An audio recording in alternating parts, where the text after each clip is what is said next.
four agreements. Some of you may say, we know that, we got that. Well, we're about to close them up today. We'll do the last two. And for some folks, that's usually a little mental sigh of relief. Good, we got through that one. That's nice, that's good for me to know. I'll just put that book back on the shelf, thank you very much.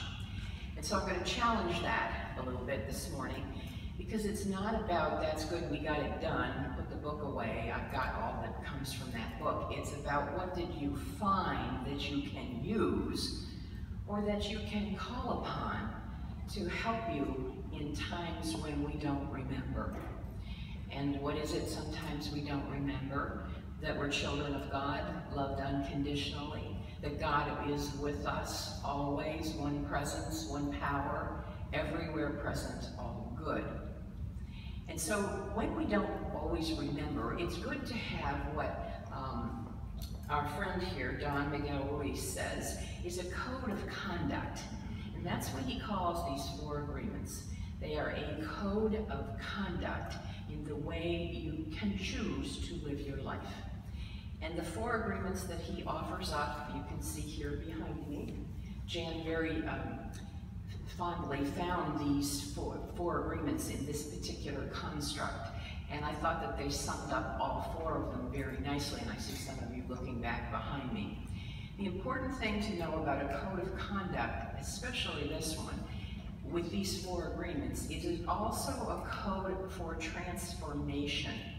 If you're able to follow these four agreements, so says Don Miguel, you will be able to have a code of conduct for not only living your life, but living a life of transformation. Now, obviously, this is one man's opinion. The reason that it's being brought to you is to see if there's something that resonates with you in any one, if not all, of the four agreements. He very cleverly has built the first three agreements, knowing that the fourth agreement, always do your best, is the key. Always do your best. So this morning we're going to talk about a little bit, don't make assumptions, that's agreement number 3. And then agreement number 4 is always do your best. The don't make assumptions, isn't that one interesting? Because most of us make assumptions about almost everything in our lives, including our own selves. And we believe them. Oh, really? Yes, and we believe them. Unless we somehow understand that by making assumptions, we are setting ourselves up for a whole lot of pain. And the Cliff Notes answer to how do we stop making assumptions is to have the courage to ask questions, to go further with what our understanding is, rather than just making the assumption. But we don't do that.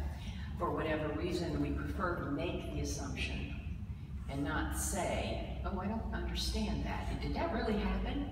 Could you clarify that for me? What did you mean by that? Or how come, or why? We would prefer to make the assumption and then go away and have the assumption become a belief about someone or something, or maybe more importantly, ourselves. So that's what the third agreement is about. Do you make assumptions? And he says rather forthrightly, yeah, we all do, and then we go ahead and believe them. And he's suggesting the way to stop making assumptions is to have the courage to ask questions. And when we're asking questions, to be clear in our question. What happens when you're clear in your question? Be as clear as you can be, because then your communication is clear. What do you want? What is your understanding? How can I understand you better, me better, the situation better? Or as the little kids say, explain it to me, will ya? Yeah, it's very simple, but so very often we just simply refuse to go there. We would much prefer to carry the assumption and carry the belief around the assumption. Must be right. It's the way I see it. There's that old filter thing again. We make the assumption that everyone else thinks and acts and does the way we do. Even within a spiritual community, we make assumptions that the people sitting in these pews right now are all, as we like to say in Unity, like-minded folks. I got news for you. Of course there's like-mindedness, or we all wouldn't be in this particular setting at this particular time. But you must remember we are individualized expressions of the Christ. And therefore, every individualized expression has its own way of being, doing in this world. But we make these assumptions that we're all pretty much the same, or we believe the same. As a minister, I've had the very interesting position of understanding that in a spiritual community, you can have as many different opinions as you do people in the seats, people in the community. And each one comes from that person's own perspective or their assumptions that they've made about the world, about themselves, and about what they believe. And I caution you about making assumptions about how you believe, what you believe. Ask questions. Why do I believe that? Where did I get that one from? Does that really resonate with me? Am I going to put that in my little book of Proverbs to remember, to help me? Is it going to be part of my transformative, uplifting code of conduct? Or am I comfortable with the assumptions I've already made this far on my spiritual journey? Would I rather use those than ask questions and go deeper about who I am and who I came here to be? How do I serve? What do I serve? And making assumptions about ourselves can be really rugged. Sometimes we make assumptions that I don't think I can do that. I don't think I'm up to the task. Well, how do you know you're not up to the task? Have you asked yourself the questions necessary to know if you're up for the task? Or are you making an assumption because you don't feel that well today, you just simply can't do that today? The agreement is to go further with yourself and ask questions for clarification. It's okay that you don't want to do something today or with someone else, but have you really had that conversation with yourself? Or have you made an assumption, nah, I'm not doing that. I just don't feel like doing that. Fine, just be aware of that. You have another way of going. You can make another agreement. You can ask yourself questions for clarification. What is it that I say I'm not up to? Why am I not up to it? Am I not good enough? Ooh, Sandy, there you go. That's a little rough. Think about it. There's underlying agreements, assumptions that we make and have made about ourselves. So be very mindful, I think, when you go to make a decision. Have you asked yourself, have you had the courage to ask yourself the questions about why we're making that particular decision? Or are you letting the assumptions drive the train? Just a question. You have the right to ask, and this is Don Miguel saying, and they have the right to say yes or no. And vice versa. You have the right to say yes or no, and they have the right to ask. Often we get caught up in this. Someone asks us a question and we know we want to answer, or do we? How do we answer? Do we answer based on assumptions? Well, I assumed that you meant that. Oh, you didn't mean that? Really? What about that assumption? What about that whole interaction? When we say you have the right to ask and you have the right to say yes or no, remember this, please, and this is a kind of I'll say this is a Sandyism. Because someone asks you a question doesn't mean you have to give an answer. And so often we think we must answer. And that includes emails, folks. Okay? mean, I grew up in a corporate culture. If you didn't return a phone call within 24 hours, you were up for, reprimand. And when you get that kind of built-in, gotta respond, gotta have an answer, okay, sometimes it's built in. Sometimes we have that little, almost a withdrawal because we haven't answered an email, or we haven't answered a phone call, or we haven't gone to the task ahead of us. What this agreement is saying is, don't make assumptions that you have to answer. Ask yourself the clarifying question: what am I answering? What is it I'm going to say? What does this person want? And I hear some of you out there, I've heard this before because I've said it before, people say, I don't have time to be asking questions. It's an email, I got about 500 in front of me, I just got to answer. Whoa, well then you set yourself up for a whole world of pain. You have assumed that you must answer. So be careful with assumptions.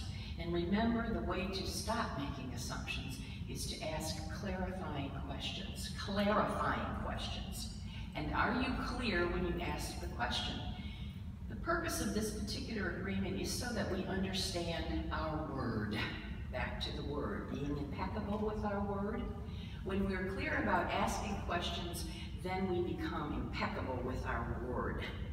We do not speak the word without first thinking and feeling how that word is going to impact our universe and impact ourselves. So this particular agreement is very important. It is, as I said, number 3, and it leads us into 4. Always do your best. I liken always do your best to what I call living out loud.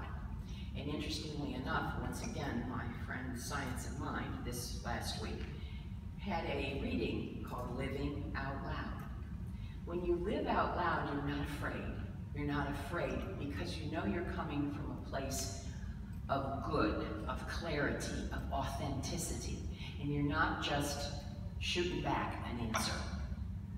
When you do your best in any given moment, you can be free of judgment. You can say, I did my best, and you can say it honestly. Now here's the key with doing your best, and this alleviates the judgment in doing your best, for me anyway. When you say, I did my best, I know I did my best, remember that your best is going to be different this moment than it is the next moment, than it is next week, than it is next month, because we are always evolving.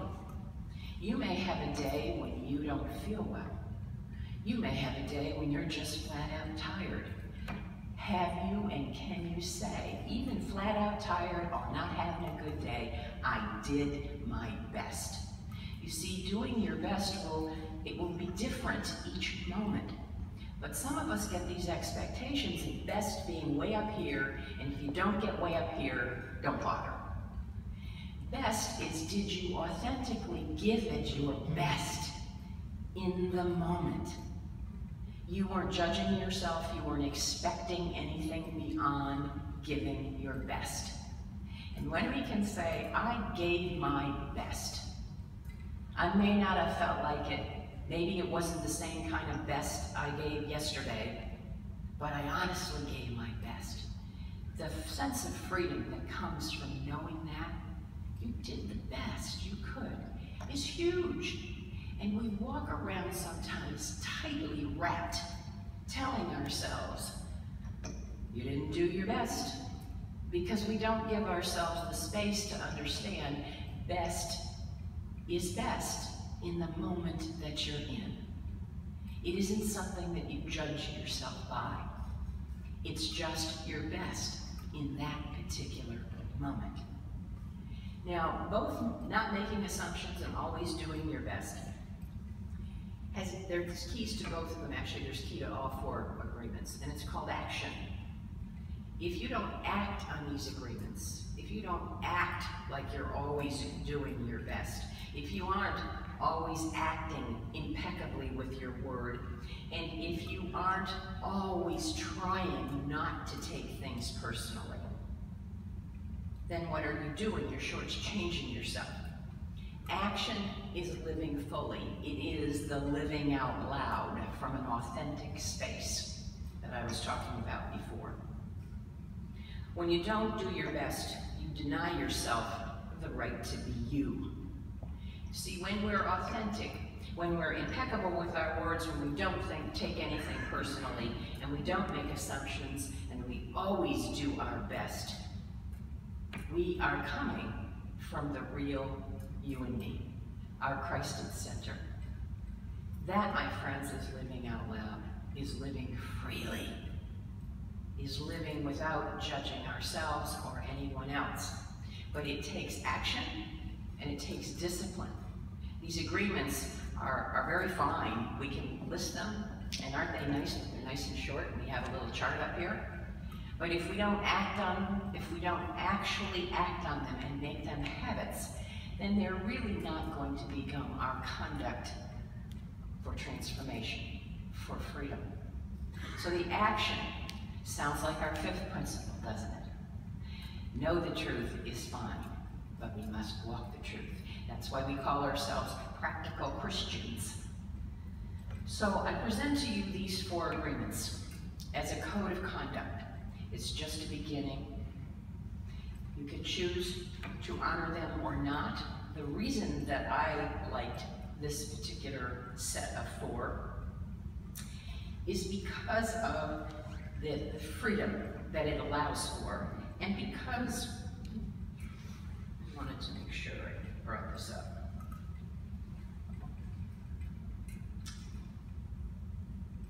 What is important is the way we perform and the way we say, I love you, God. And this is why these particular agreements hit home with me. God is life, and God is life in action. The best way to say, I love you, God, is to live your life doing your best. The best way to say, thank you, God, is by letting go of the past and living in the present moment right here and right now. Whatever life takes from you, let it go. When you surrender and let go of the past, you allow yourself to be fully alive in the moment. Letting go of the past means you can enjoy the dream that is happening right now. Remember that the first 3 agreements only work if you do your best. So I close with that and say to you, I hope there are things here that you may be able to utilize. And I thank you for entertaining them, for listening. Many of you have sent me emails with follow-up questions, which tells me that there are parts that resonate with some of you. Really what it comes down to is, are you living life out loud? Are you saying yes? Are you doing it from your heart, from the real you?